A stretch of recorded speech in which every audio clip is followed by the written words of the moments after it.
मेघदूत। उत्तर मेघ। अलका में गगनचुंबी महल हैं जो सुंदर ललनाओं, विविध वर्णों से बने चित्रों, संगीत में प्रहत मुर्जों और मणिजटित कुट्टिमों आदि गुणों से तुम्हारी हे मेघ बराबरी कर सकते हैं। वहाँ हमेशा नवयुवतियों के हाथ में लीला कमल, केसों में बालकुंद, मुख पर लौद्र पुष्प का पराग, जूड़े में कुर्बक, कानों में शिरीष और सीमंत में कदम्ब का फूल रहता है। वहाँ वृक्षों पर हमेशा फूल लगे रहते हैं जिन पर भौरे गुंजार करते रहते हैं। हमेशा चमकते हुए पंखों वाले मोर कूंजते रहते हैं। कमलिनियों पर हमेशा कमल खिले रहते हैं जिनके चारों ओर हंसों की पंक्तियां घिरी रहती है और हमेशा प्रकाश के कारण गोधूलियां सुहावनी होती है। वहाँ आँखों में आंसू केवल हर्ष के कारण ही उत्पन्न होते हैं। केवल काम संताप ही लोगों को सताता है। केवल प्रणय कलह में ही प्रेमियों का वियोग होता है और देवों को केवल यौवनावस्था ही रहती है। वहाँ यक्ष अट्टालिकाओं की मणि जटित छतों पर जाकर उत्तम स्त्रियों के साथ मिलकर संगीत ध्वनि के साथ कल्पद्रुम से उत्पन्न रतिफल नामक मदिरा का सेवन करते हैं। वहाँ कन्याएं गंगा के सैकत तट पर मणियाँ छिपा छिपा कर खेलती है। वहाँ रत्नों के द्वीप हैं, दीवारें चित्रों से सज्जित है और चंद्रिकाओं के संपर्क से जल स्रावी चंद्रकांत मणियाँ स्त्रियों की सुरत ग्लानि को हर लेती है। उसके बाह्य भाग में वैभ्राज नाम का उद्यान है जिसमें कामी जन अप्सराओं के साथ संगीत सुख का उपभोग करते हैं। उस नगरी में अकेला कल्प वृक्ष ही स्त्रियों की समग्र प्रसाधन सामग्री को उत्पन्न कर देता है। वहाँ सूर्य के घोड़ों की बराबरी करने वाले घोड़े हैं। शैल के समान भीमकाय मदवर्षी हाथी हैं तथा वहाँ के योद्धा ऐसे हैं कि जिन्हें तलवार के घाव के निशान के सामने आभूषण भी अच्छे नहीं लगते। उस अलकापुरी में कुबेर के घर से उत्तर की ओर समीप में स्थित मेरा घर है। मेघ कह रहा है कि जो इंद्रधनुष के समान सुंदर तोरण से दूर से ही दिख पड़ता है और जिसके पास में छोटा सा मंदार वृक्ष है जिसे मेरी प्रिया ने पुत्र के समान पाला है और जो हाथ की पहुंच में आ सकने वाले पुष्पों के गुच्छों से झुका रहता है। मेघ आगे कहता है इसमें मेघ को आगे यक्ष कहता है कि इसमें मरकत मणियों से बनाई गई सोपान पंक्ति से शोभित और सुवर्ण कमलों से आच्छन्न एक बावड़ी है जिसमें वास करने वाले हंस वर्षा ऋतु में भी मानस सरोवर जाने का विचार नहीं करते हैं। उस बावड़ी के किनारे इंद्रनील मणियों से बने शिखर वाला क्रीड़ा पर्वत है जो चारों ओर सुनहरी केलों से घिरा होने के कारण दर्शनीय है और तुम्हें देखकर जिसकी स्मृति प्रिया का प्रिय होने के कारण ऐसे विह्वल चित्त में आ रही है। वहाँ कुर्बक की बाढ़ से घिरा माधवी मंडप के समीप में रक्त अशोक और मील श्री मोल श्री का पेड़ है। उन दोनों के बीच में संगमरमर के फलक वाले सोने की छतरी है जिस पर संध्या के समय तुम्हारा मित्र मोर बैठा करता है जिसे मेरी प्रिया बजती हुई चूड़ियों से सुबह ताल दे देकर नचाया करती है। द्वार के बाजुओं पर चित्र में बनाए शंख और पद्म को देखकर और पूर्वोक्त चिन्हों को याद करके तुम मेरे घर को पहचान लोगे। यक्ष कहता है मेरी अनुपस्थिति में अब मेरा घर अवश्य ही शोभाहीन हो गया होगा। सूर्य के अस्त हो जाने पर कमल की शोभा नहीं रहती। शीघ्र नीचे उतरने के लिए करी पोत का आकार धारण करके पूर्वोक्त क्रीड़ा पर्वत के शिखर पर बैठकर तुम धीरे से अपने विद्युत नेत्र को भवन के अंदर डालना। उस भवन में ब्रह्मा की प्रथम स्त्री रचना से स्तन भार से झुकी जो स्त्री हो, जिसका शरीर पतला, दांत नुकीले, अधर पके हुए बिंब से, कमर पतली, नेत्र चकित हरिणी की सी और नाभि गहरी हो, और नितंब भार के कारण जिसकी गति मंद हो, उस अल्प भाषणी को मेरा द्वितीय प्राण समझ लेना। मुझ सहचर के विरह में उसके दिन कठिनाई से कट रहे होंगे और वह बर्फ से कुम्हलाई हुई कमलिनी सी हो गई होगी। निरंतर रोने से उसके नेत्र सूज गए होंगे। गर्म आहों ने उसके होठों की कांति नष्ट कर दी होगी और हाथों पर रखा हुआ उसका मुख बिखरे बालों के कारण पूरी तरह दिखाई भी न पड़ेगा। वह पूजा में लगी होगी अथवा मेरा चित्र बना रही होगी, अथवा पिंजरे में बैठी मैना से पूछ रही होगी, ए रसिके, तुम स्वामी की याद आती है या नहीं? नहीं तो उसकी प्यारी थी।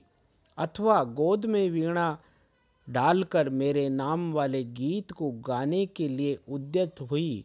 वह आंसुओं से गीले तारों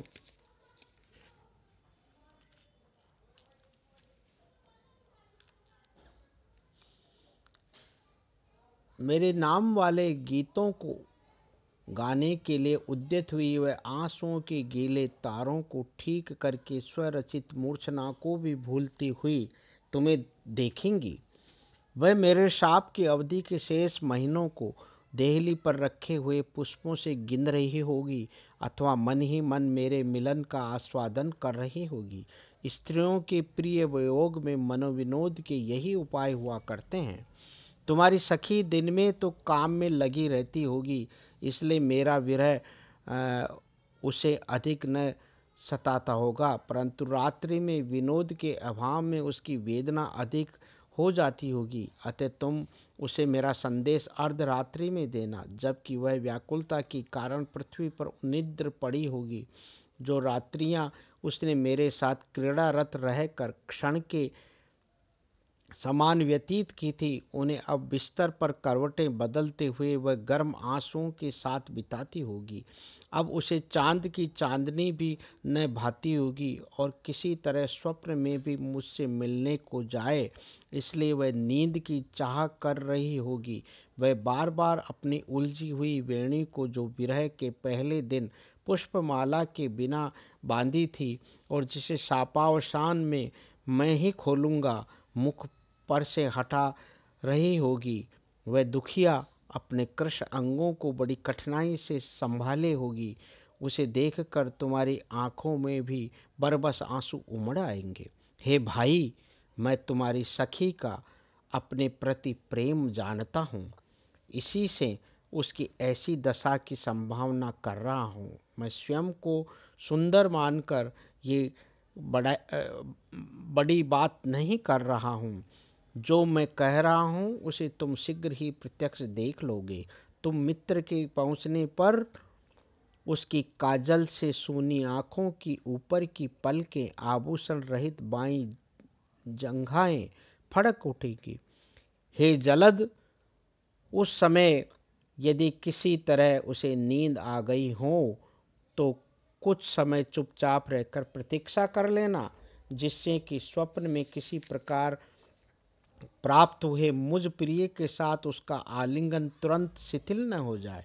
तुम बिजली को अपने अंदर छिपाकर और धीरे रहकर कृश जलों से, शीतल पवन से उसे जगाकर ऐपलक दृष्टि से तुम्हें देखती हुई से इस प्रकार कहना प्रारंभ करना, हे सौभाग्यवती, मुझे अपने पति का मित्र मेघ जानो। मैं उनका संदेश लेकर तुम्हारे समीप आया हूँ। ये कहने पर वह तुम्हारे वचन को वैसे ही आदर के साथ सुनेगी जैसे सीता ने हनुमान के वचन सुने थे। हे आयुष्मान, मेरे कहने से और अपने जीवन को परोपकार द्वारा चरितार्थ करने के लिए उससे इस प्रकार कहना, हे अबले, रामगिरी के आश्रमों में रहने वाला तुमसे बिछड़ा हुआ तुम्हारा साथी जीवित है और तुम्हारा कुशल पूछता है।